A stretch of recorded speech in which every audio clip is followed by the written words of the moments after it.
Hi வணக்கம் எல்லாருக்கும்.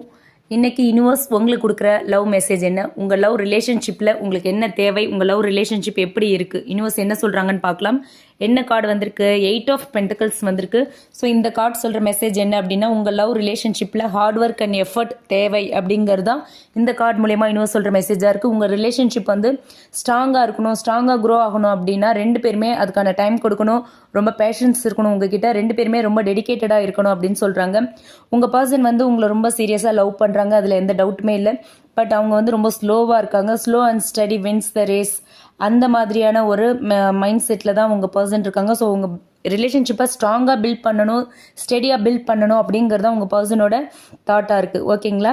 So உங்களோட லவ் ரிலேஷன்ஷிப்பை பொறுத்த வரைக்கும் ரொம்ப கஷ்டமான ஒரு ரிலேஷன்ஷிப்பாக இருக்குது. நிறைய பிரச்சனைகள், நிறைய ஃபேக்டர்ஸ் இருக்குது, நிறைய தடைகள். உங்களுக்குள்ளே ஏஜ் வைஸ் பிரச்சனை இருக்கலாம், ரிலீஜியஸ் வைஸ் பிரச்சனை இருக்கலாம், அதே மாதிரி கேஸ்ட் வைஸ் பிரச்சனை இருக்கலாம், நிறைய ப்ராப்ளம்ஸ் இருக்குது. பட் இது எல்லாத்தையுமே நீங்கள் சின்சியர் எஃபர்ட் போட்டால் மட்டும்தான் இந்த ரிலேஷன்ஷிப்பை ஒரு லாங் லாஸ்டிங் லவ் ரிலேஷன்ஷிப்பாக கொண்டு போக முடியும் அப்படின்னு சொல்கிறாங்க யூனிவர்ஸ். ஓகேவா? கஷ்டமான ரிலேஷன்ஷிப் தான், பட் உங்கள் கையில் இருக்குது அதை ரொம்ப ஸ்மூத்தாக கொண்டு போகிறது, சக்ஸஸ்ஃபுல் ஆக்குறது. Okay, thank you.